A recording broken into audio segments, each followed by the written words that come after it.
Hola, mi nombre es Marcel Suárez, soy profesor de Historia, trabajo además de mi actividad docente como asesor artístico en la Comisión del Patrimonio Cultural de la Nación, desde cuya sede estamos conversando en este momento. Saludo a los espectadores y oyentes de Fogón en Fogón. Es un gusto para mí compartir este momento para conversar sobre la obra de Eladio Dieste, un ingeniero uruguayo que además de sus logros como especialista en la ingeniería, ha logrado un reconocimiento internacional, sobre todo con la declaratoria de la iglesia de Estación Atlántida de Cristo Obrero, un reconocimiento como diseñador en arquitectura, como arquitecto, aunque su formación es de ingeniero, y que realmente nos llena a todos de orgullo y realmente vale la pena, si tienen chance, de ver su obra, que es muy numerosa, como había dicho. Básicamente el fuerte estaba en la construcción de estructuras de uso industrial o depósitos, silos, de carácter práctico, pero hubo algunos encargos, dos en particular, y el primero que es la iglesia de Cristo Obrero, donde él aplica una de sus invenciones compartidas con Montañés, que fue con quien patentaron, de la cerámica armada, que le permite prescindir de estructuras como las vigas, porque emplea las propias cualidades físicas del ladrillo y de una armazón que también se le hace de acero a los muros, que además de ser muros son soporte no solamente en cuanto a la pared, sino el propio techo, con formas abovedadas y formas curvas, con entrantes y salientes, que genera realmente una sensación muy peculiar del espacio, una vivencia del espacio. Si uno piensa, la iglesia de Cristo Obrero tiene unos 30 metros de largo, no es demasiado grande, tiene unos 8 metros y medio de altura en la parte de las bóvedas, de la parte más alta, y sin embargo uno tiene sensación de que el espacio se expande, porque justamente aprovecha el juego de luz y sombra que se genera con esa curvatura de los muros, el empleo de la luz también a través de vidrios, de vitrinas de color, no llegan a ser vitrales, pero ventanas con vidrios de colores, y uno aprecia allí una austeridad que realmente entronca o nos remite a las raíces del cristianismo en sus primeros siglos. Es un tipo de una arquitectura religiosa moderna de mediados del siglo XX, previa al Concilio Vaticano II y sus sugerencias de austeridad. Es un adelantado, es contemporáneo a su vez también a otras obras muy famosas en el mundo, como la iglesia de Ronchamp de Le Corbusier, es más o menos de la misma época, de los mismos años. Y este uruguayo acá, en el sur,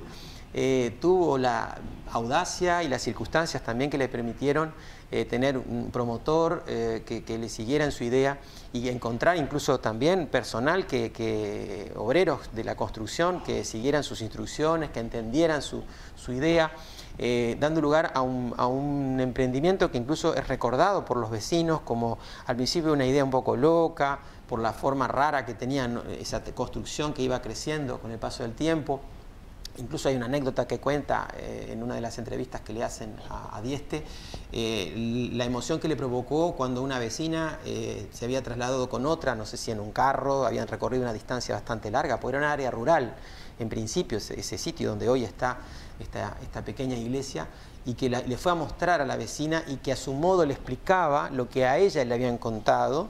de lo que iba a ser esa iglesia cuando estuviera terminada. Y sin duda es un espacio que, si uno tiene la oportunidad de visitarlo, siente que es un espacio que invita al recogimiento espiritual. Sobre todo cuando no hay mucha gente. Ahora van a haber visitantes y va a haber que tener paciencia porque va a ser difícil encontrar momentos de poca gente. Pero sin duda es un lugar que uno siente algo especial, más allá de ser creyente o de no ser creyente. Es esa, no sé si llamarle magia, ese encanto que algunos lugares tienen y que invitan al silencio, al recogimiento, al estar un instante quieto. y que también lo podemos ver en otra obra, que yo dije que había otra obra de carácter religioso importante, que es la parte interior de la iglesia de San Pedro del Durazno, un edificio que había sufrido un incendio por 1967, o sea que es posterior a la obra de Cristo Obrero, y que quedó solamente la fachada prácticamente, y la parte interna se había destruido en forma casi completa. Entonces ahí Dieste propone realmente un tipo de construcción realmente revolucionario y tradicional al mismo tiempo, que generó mucha polémica entre los propios fieles, que no todo el mundo se sentía muy conforme con lo que él ofrece. Es un espacio desnudo, un espacio que es de una nave, pero que podía ser de tres, porque tiene una nave principal alta y dos espacios laterales en corredor, una luz que entra en forma indirecta, un rosetón en forma geométrica, también diseñado en ladrillo y hierro, de una desnudez absoluta. Por eso digo que puede remitir a la tradición de los primeros siglos del cristianismo, a las primeras basílicas, antes de que se llenaran de mosaicos y los emperadores y el poder político fuera el gran promotor de las construcciones de carácter religioso de los primeros siglos del cristianismo. Entonces es un espacio realmente que por su austeridad sintoniza con lo que justamente en la década del 60 empieza a proponer el Concilio Vaticano II, de espacios donde el oficiante y los fieles estén más cerca, donde se reconsidere la idea del concepto de la Iglesia como asamblea, como reunión de la comunidad de fieles. Se cumplen estas ideas en estas dos obras importantes, ¿no? la de Atlántida y la de Durazno.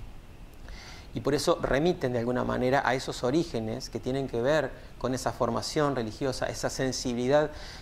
también que tiene mucho que ver con el compromiso social que tenía Eladio Dieste, porque era un hombre que no se remitía solo al ejercicio de su profesión como ingeniero o como arquitecto, era un hombre comprometido políticamente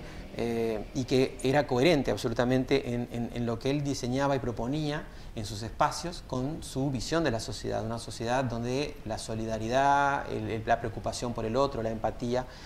fueran valores que no solamente se declararan verbalmente, sino que se pusieran en práctica. Y yo creo que estas pequeñas construcciones, porque son de dimensiones modestas, gracias también a la técnica constructiva que desarrolla, que elimina los soportes tradicionales, como pueden ser las columnas, las vigas, hace que la gente pueda sentirse en comunión, en comunidad. Y ahí donde se cruza lo que sería la visión del mundo, su concepción de la espiritualidad y cómo lo materializa a través de su forma de diseñar y construir.